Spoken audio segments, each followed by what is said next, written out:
Hi, I'm David, creator of the Great People Leadership course, Leadership from Power to People.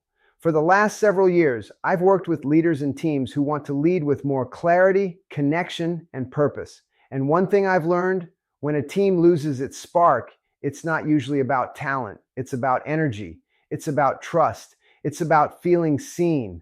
Let me show you what I mean. Meet Jordan, a sharp, creative team member trying to find their footing. They've been doing good work, hitting the marks, but lately something feels off. Let's listen. You ever have those days where you're just in it? Like the work flows and you actually care about what you're building? And then other days, it feels like you're just checking boxes. I've been wondering, what makes the difference? I want to feel engaged, not just efficient. What would it look like to work somewhere that lets me take risks, be real, and create something that matters every day? Jordan's not looking to coast. They're hungry for meaning, not just metrics. And the truth is, their leader sees it too. Meet Alex, a committed leader navigating pressure from above while trying to protect space for their team to thrive. Let's step behind the scenes. I know I'm not the perfect leader, but I'm trying. Every week it feels like I'm threading a needle, pushing for results without burning out the team.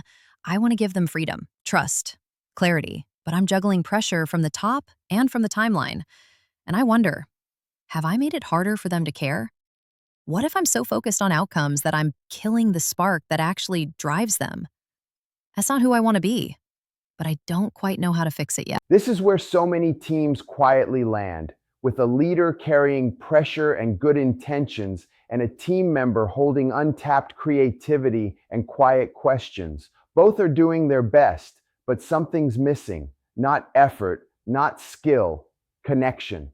So what can you do when the spark starts to fade? If you're the leader, start small. Try asking your team one powerful question. What's one thing that would make this work feel more meaningful for you this week? And then really listen. Sometimes just showing that you're paying attention is what reignites trust. If you're on the team, don't underestimate your role in shaping culture. Speak up, not just with complaints, but with curiosity. Say, here's an idea I'd love to try. Can we experiment with it? Leaders don't always know what lights you up until you name it, because here's the truth. Leadership isn't just about hitting milestones. It's about building momentum together. So if you feel the energy slipping, don't wait for a fix. Be the spark, be the signal, be the shift. And before you go, I'd love to hear from you. If you were the leader in this situation, what would you do? If you were the team member, what would you say? What advice would you give either one of them? Drop your thoughts in the comments. Let's learn from each other.